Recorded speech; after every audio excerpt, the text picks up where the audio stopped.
Dieu nous donne, qu'il a donné son corps, ce pain qui est descendu du ciel, et que ce pain, il y a 2000 ans, était disponible comme son corps.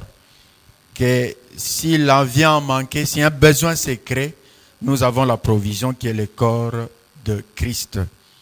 Et quand nous communions la Sainte Seine, nous avons cette provision par la foi que ce pain qui est descendu du ciel, qui est le corps de Christ, nous donne la vie. C'est pourquoi on l'appelle pain de vie. Et son sang, nous avons démontré que c'est ce sang qui nous protège lorsqu'on l'applique dans nos vies, comme c'était dans l'Ancien Testament, qu'on appliquait sur les linteaux, sur les portes. Le fléau passait outre à cause de la présence de ce sang qui protégeait. Et le sang parlait mieux que le sang d'Abel. Le sang de Christ parle pardon et vie, et ça plaide à notre faveur. Et ce sang, comme Christ a prié dans le jardin de Gethsemane, la sueur et le sang est sorti en forme de grumeaux sur sa face. Et lui, il avait une volonté, voyant la scène qui devrait se présenter à la croix de Golgotha. Il voulait que Dieu éloigne cette croix. Et quand le sang est sorti, ce sang a permis que la volonté de Christ soit soumise à la volonté du Père. C'est pourquoi il dira, non pas ma volonté, que ta volonté soit faite. Donc le sang aussi sert à soumettre, si la volonté de Christ qui est Dieu se soumet à la volonté du Père, et à combien plus forte raison la volonté d'un homme ou la volonté d'un esprit quelconque, soit-il puissant, soit-il ou ne sais même pas tribal ou familial, soit-il, peut se soumettre au sang de Christ. Donc les sangs servent aussi de soumettre. Les sangs nous épargnent la vie. Nous voyons Moïse qui fait comme un péché, Dieu se décide de le tuer, et Séphora prend la résolution de couper les prépuces de son fils. En voyant ce sang-là, comme Séphora lui-même le dit, épouse par les sangs, épouse des sangs. Et Dieu, en voyant ce sang-là, Dieu se repent et Moïse a eu la vie sauve. Donc ce sang que nous célébrons dans la nouvelle alliance, le sang de Christ, ça nous protège, ça fait soumettre toutes choses et ça plaide à notre faveur. Et ce matin, nous allons parler de quelque chose de très important. Je voulais donner mon message en deux aspects.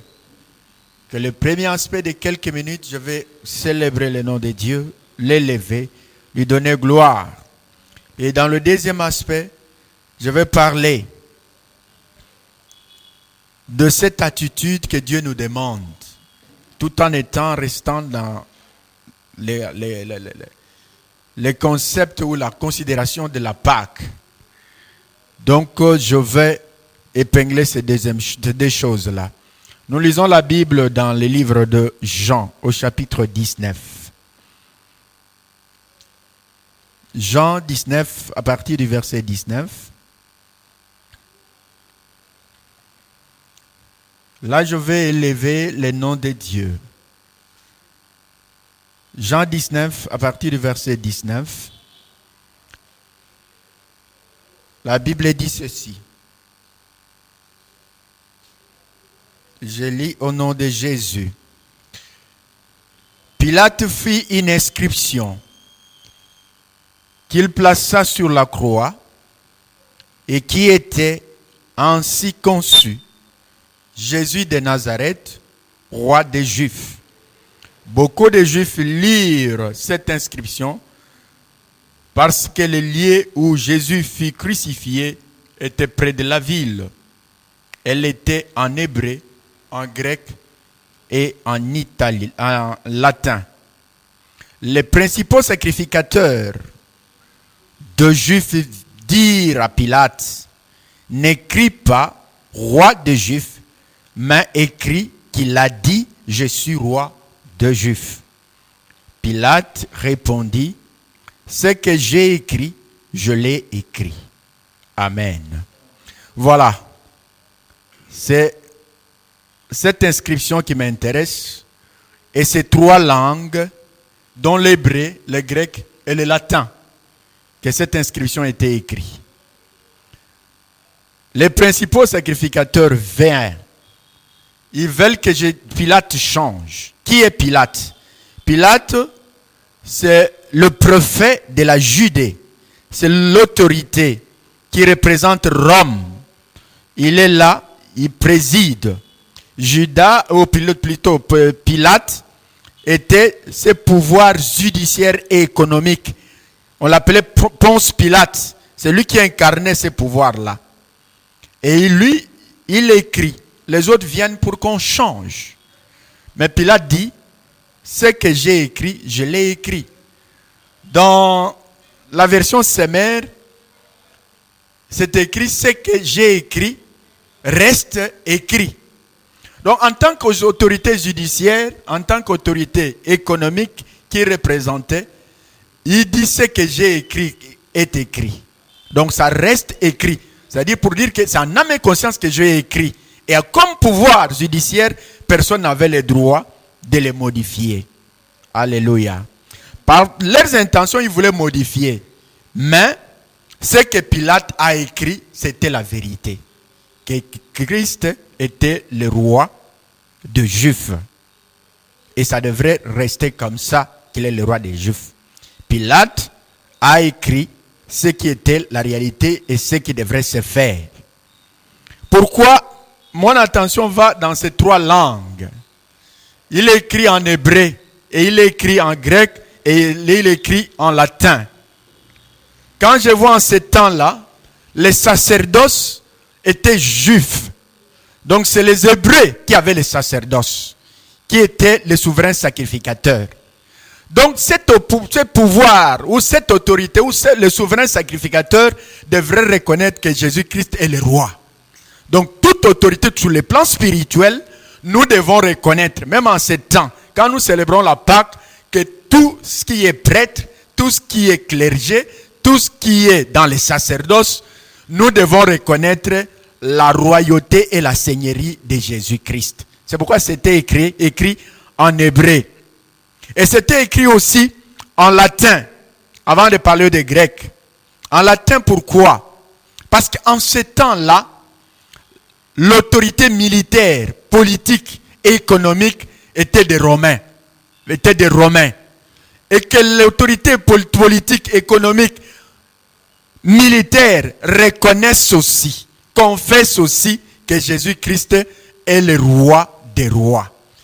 Que si nous voulons avoir la main de Dieu, commençons sur le plan spirituel, qu'on reconnaisse qu'il est le roi. Même sur le plan militaire, même sur le plan politique et diplomatique, c'est comme en ce moment où tous ces plans-là, où tous ces domaines de notre vie ont échoué, qu'on reconnaisse que seul Dieu a les derniers mots. Que seul Jésus-Christ est le roi des rois. Alléluia. Et c'est écrit aussi en grec. Parce qu'en ce temps-là, tous les savants, toute l'intelligence, toute la science étaient des Grecs. Quand on parle de Pilate, quand on parle de Pythagore, quand on parle de Claude, quand on parle d'Apollonos, tous ces savants-là ne venaient que de la Grèce. Donc c'est les Grecs qui retenaient l'intelligence. C'est pourquoi en écrivant, il devrait aussi écrire en grec pour que tous les savants sachent que en dehors de Christ, il n'y a point d'autre Seigneur, il n'y a point d'autre roi. Que sur le plan politique, le plan religieux, le plan militaire, mais aussi sur le plan de la science, qu'on reconnaisse que c'est Jésus-Christ qui est le roi. Quand nous célébrons la Pâque, nous avons maintenant 607 ans ici, où nous sommes. La puissance qu'on peut reconnaître, la puissance militaire et économique, c'est les États-Unis, ça devrait être écrit en anglais. Mais comme c'est en ce temps-là, où la puissance militaire était la puissance romaine. C'est Rome qui colonisait ce temps-là. C'est Rome, c'est pourquoi Pilate était romain, mais il préside en Judée, il était le préfet de Judée. Mais que lui aussi et son pays, l'Italie, reconnaissent que c'est Jésus-Christ qui est le roi. Et qu'en ces temps ici, que ce soit les États-Unis, que ce soit la Russie, que ce soit la France, quand nous parlons français, l'Espagne, ou quelle puissance que ce soit, ou les Chinois, ils reconnaissent qu'ils ont échoué pour trouver des solutions. C'est Jésus-Christ qui est le roi. C'est en ce moment-là que ce qui est écrit est écrit. Que Pilate comme autorité juridique, comme le pouvoir judiciaire, ne pouvait pas changer ce que la loi. Et la loi le reconnaît jusqu'à aujourd'hui, si nous pouvons le reconnaître, parce qu'en ce moment-là, Pilate était investi de pouvoir judiciaire. Donc, il a proclamé Jésus-Christ roi. Donc, tout ce que nous pouvons faire en ces temps, quand nous célébrons son nom, c'est reconnaître sa seigneurie, c'est reconnaître sa royauté, c'est reconnaître son pouvoir. Et surtout quand nous célébrons la Pâque, nous disons qu'il est le roi des rois, il est ressuscité, il est ce maître-là à qui toutes choses obéissent. Et quand même nous voulons que dans nos pays, dans nos familles, dans nos églises, dans nos entreprises, que les choses marchent, il faudra reconnaître et sa seigneurie et son autorité pour reconnaître qu'il est le roi des rois. C'est pourquoi cette inscription-là devrait être restée comme telle. Alléluia. Amen. Alors notre attitude, parlant toujours de la Pâque, pour terminer, je m'en vais lire dans le livre de Luc. Luc, chapitre 20, verset 38. Et je vais lire le chapitre 24, versets 5 à 6. Luc 20, 38. La Bible dit ceci. Or, Dieu n'est pas un Dieu de mort, mais de vivants, car pour lui, tous sont vivants. Amen. Dieu n'est pas un Dieu de mort, mais un Dieu de vivants. Et au chapitre 34, versets 5 et 6, 24, 5 et 6,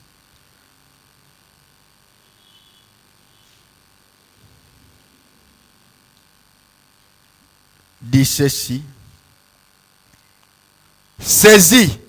On peut même commencer à partir du verset 1er pour donner un peu de sens de ce que nous disons. Le premier jour, le jour de la semaine, elles se rendirent au sépulcre de grand matin, portant des aromates qu'elles avaient préparés.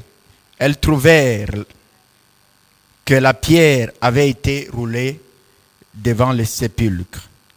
Et étant entrées, elles ne trouvèrent pas le corps du Seigneur Jésus. Mais comme elles ne savaient que penser de cela, voici des hommes leur apparurent en habits resplendissants. Verset 5. Saisies de frayeur, elles baissèrent les visages contre terre. Mais ils leur dirent, pourquoi cherchez-vous parmi les morts celui qui est vivant? Il n'est point ici, il est ressuscité. Souvenez-vous de quelle manière il vous a parlé lorsqu'il était en Galilée. Amen.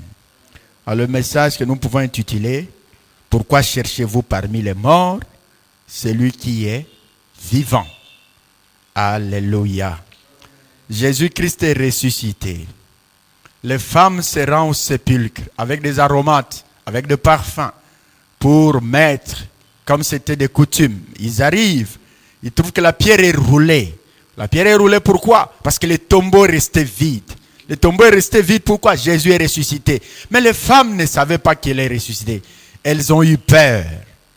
La Bible dit qu'elles abaissèrent leur face, leur visage. Quelqu'un qui a peur ne regarde pas la tête haute. Quelqu'un qui a peur ne parle pas. Elles étaient là, pleines de frayeur. Et les anges, 2 personnes qui étaient là, vêtues en blanc, disent, pourquoi vous cherchez parmi les morts celui qui est vivant? Amen.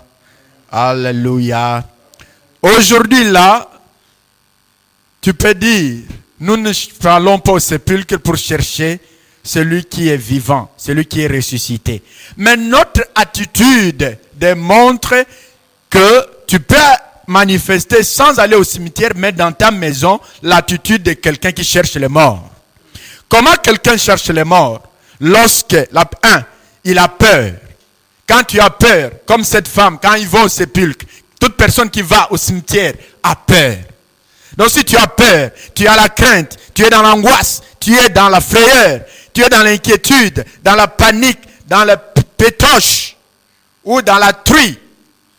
Donc tu es celui qui cherche les morts parce que tu ne sais pas comment ça va rythmer, comment ça va finir, quel est ton sort, à qui tu as affaire. Toutes les fois que tu manifestes la peur, comme en ces temps, tu cherches celui qui est déjà vivant, mais tu le cherches parmi les morts. Donc, il faut bannir la peur, parce que c'est l'attitude de ceux qui sont allés chercher les morts. Quelle est notre attitude? C'est le doute, l'incertitude, quand on ne croit pas à ce qui est vrai, à ce qu'on connaît qui doit être comme tel. Qu'est-ce qui est comme tel? Ce qui est comme tel, que le tombeau est vide. Ce qui est comme tel, que Jésus-Christ est ressuscité. Mais si tu vas encore les chercher parmi les morts, donc tu doutes que ton Christ n'est pas ressuscité. Lorsque tu es dans le doute, donc tu manifestes l'attitude de celui qui va chercher parmi les morts. Or, il dit, ne doutez point, quand bien même Judas, qui c'est Thomas, a douté, il a dit, venez voir, introduis ton droit. Ne soyons pas ce Thomas-là qui doute qu'il n'est pas ressuscité. Est-ce que c'est vraiment lui? Christ est ressuscité. Quand nous voulons manifester qu'il est vivant, nous devons bannir les doutes, la peur. Et toutes les fois que tu as les doutes, donc ça manifeste l'attitude de celui qui ne croit pas que Christ est ressuscité. En quel domaine que ce soit, surtout s'il s'agit de promesses de Dieu et que tu ne crois pas, s'il s'agit de la puissance de Dieu, de la prière, parce que celui qui ne doute point doit prier. Et lorsque tu ne pries pas, donc c'est que tu doutes. Et quand tu doutes, c'est que ton Dieu n'est pas ressuscité. Or, le Dieu de la Pâque que nous sommes en train de célébrer, de témoigner, de prêcher, s'il n'était pas ressuscité, notre prédication serait vaine. Or, il est ressuscité, donc nous devons bannir les doutes. L'attitude de celui qui va au cimetière, c'est quoi? C'est la tristesse, c'est l'affliction, c'est l'état de dépression morale. Il est dans la mélancolie. Donc il est triste. Quelqu'un qui a perdu, il est triste. Mais nous, tu es triste parce que tu ne sais pas qu'adviendra ton lendemain. Tu es triste parce que tu ne sais pas. Non, il y a quelque chose qui dit non. Même si tu as perdu quelqu'un, même si tu as perdu ton travail, même si tu n'as pas d'argent, tu ne peux pas être triste parce que la Bible dit que mon Rédempteur, il est vivant, il se lève le dernier sur la terre. Même si tu n'as pas encore vu son miracle, tu n'as encore pas vu la fin de cette pandémie, la fin ou la guérison qui est une certitude, une bénédiction que Dieu a promis. Comme la résurrection, c'est la délivrance c'est la guérison, la délivrance, c'est la victoire. La résurrection, c'est la victoire que nous célébrons. Malgré que tu es encore malade, tu n'en parles, non, ne sois pas triste parce que Christ est mort et bien plus, il est ressuscité. Il est vivant. Donc si nous voulons témoigner qu'il est vivant, nous devons bannir la tristesse. Si nous avons la tristesse, c'est qu'il est encore mort. Les femmes étaient tristes parce qu'ils ont trouvé que le leader, le maître, le rabouni est mort. Et qu'est-ce que nous allons devenir? Mais dès lors, maintenant qu'il sera sûr que le tombeau est resté vide, il devrait arrêter d'être triste. Une autre attitude de celui qui cherche les morts, c'est celui qui pleure. C'est celui qui la remoille, ou qui est en train de sangloter, qui est en train de pleurer, qui est en train de gémir, de murmurer, de se plaindre, le grincement des dents, même si ça ne va pas. Ton Dieu est vivant, mon Dieu est vivant, le Dieu que je t'apporte, le Dieu que je prêche, Jésus-Christ, il est vivant, il est ressuscité. Il faut cesser de se plaindre. On se plaint trop qu'on adore Dieu. L'attitude de celui qui se plaint. Quand tu te plains, quand tu pleures, tu vas moins adorer Dieu parce que tu vas toujours voir ces malheurs-là présents. Tu vas voir que non, tu es déjà combattu, tu es déjà vaincu, que tu es déjà affaissé. Mais non, même si aujourd'hui Jésus, c'est Dieu-là, il est vivant, il prend des choses dans l'ordure, il les lave, il les fait asseoir parmi les grands. C'est Dieu-là, il est vivant, il est ressuscité. Donc nous devons cesser de pleurer, cesser de nous plaindre, cesser de grincer les dents, cesser de murmurer, de se plaindre. Non, nous sommes des chrétiens et notre Seigneur est ressuscité. Une autre attitude, c'est la colère. Quelqu'un qui va au cimetière, quelqu'un qu'on a revient très cher, quelqu'un qui a perdu, quelqu'un qui va là-bas, il est en colère, il est fâché, il est dans un état de fureur, il a des réactions violentes, c'est ce qu'on appelle la rage, il est dans les pétards, parce que il y a quelque chose qui lui manque. Mais Jésus-Christ, il est notre espérance. Il est vivant. Même si tu n'as pas encore ça, tu ne peux pas manifester. La colère, c'est celui qui ne sait pas comment ça va finir. Mais nous savons que notre Rédempteur est vivant. Et il se lève le dernier sur la terre. Il va se lever. Il va se lever certainement. Et quand il se lève, nous savons que le combat est en différé. Comme il avait déjà vaincu à la croix il y a 2000 ans. Il avait déjà donné son corps comme provision. Nous savons que ça, c'est un combat en différé. Mais la victoire est nôtre. Nous ne combattons plus pour la victoire, mais nous combattons dans la victoire. Notre combat est ce combat de la foi. Et que celui qui a la foi ne peut pas être colérique, ne peut pas être dans la fureur, ne peut pas être aigri. Il manifeste une tristesse sans cause. Mais nous devons être joyeux. Et une autre attitude de celui qui va chercher les morts, que la Bible, les anges disent, pourquoi tu cherches parmi les morts celui qui est vivant? L'attitude, c'est quoi? C'est le silence. Alléluia. Quand on va dans les cimetières, soi-même, on a peur. On ne parle pas. On ne parle pas parce qu'il y a ce Covid-19, mais on ne parle pas parce qu'on est dans la tristesse. On ne veut pas parler. On ne veut pas parler parce qu'on ne sait pas qu'est-ce qu'on doit dire. On est dans le silence. On est l'absence totale de bruit. Le fait de se taire là démontre qu'il n'y a pas d'issue, il n'y a pas de solution.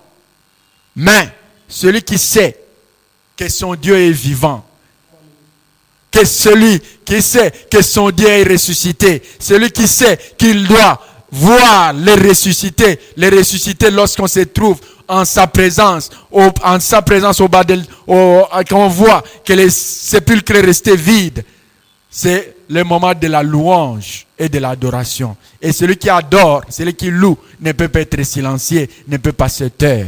Celui qui cherche le vivant, au lieu de chercher les morts, il parle. Parce que quand tu ne parles pas, c'est une autre personne qui parlera à ta part. Lorsque tu ne déclares pas, c'est une autre personne qui va déclarer pour ta vie. Mais si ton Rédempteur, si ton Seigneur, ton Jésus est vivant, tu dois parler, tu dois déclarer, tu dois louer, tu dois l'adorer, tu dois le célébrer parce qu'il est ressuscité. Et lorsque tu le célèbres, il se manifeste réellement. Oh, il est vivant. Il aime qu'on le lève. Il aime qu'on l'adore. Il aime qu'on le loue. Lorsqu'on le loue, on le célèbre, on le chante, on l'adore. Il se manifeste comme le vivant. Et quand il se manifeste comme le vivant, il y a des signes et des prodiges qui se manifestent. Il y a la différence qui se crée. Et lorsqu'il s'élève, il a dit, lorsque le Fils de l'homme sera élevé, il va nous faire voir ce qu'il est. Il est réellement le Seigneur. Il est réellement le roi et des Juifs et de toutes les nations. Il est notre roi. C'est pourquoi nous l'élevons et nous devons changer d'attitude. Comme pas celui qui cherche ou qui loue, qui croit en un Dieu de mort, mais nous croyons en un Dieu qui est vivant, en un Dieu qui est vivant, en un Dieu qui est ressuscité. C'est pourquoi cette victoire est la nôtre lorsque notre attitude témoigne que réellement Christ est ressuscité. Par notre comportement, par notre langage, par notre façon de voir les choses, par notre façon de se présenter devant cette pandémie, devant tout ce qu'on est en train de dire, même devant la crise. Tu n'as pas d'argent, tu n'as pas de quoi manger, mais ton attitude démontre que ton Dieu est mort ou ton Dieu est vivant. Ton Ton silence va démontrer que ton Dieu est mort. Mais ta louange montrera que ton Dieu, il est vivant, il est ressuscité. Tes doutes montreront que ton Dieu est mort. Mais ta foi, la foi a un langage, la foi a un comportement. Ça va démontrer que le Jésus-Christ est réellement ressuscité. Que Dieu bénisse sa parole. Amen.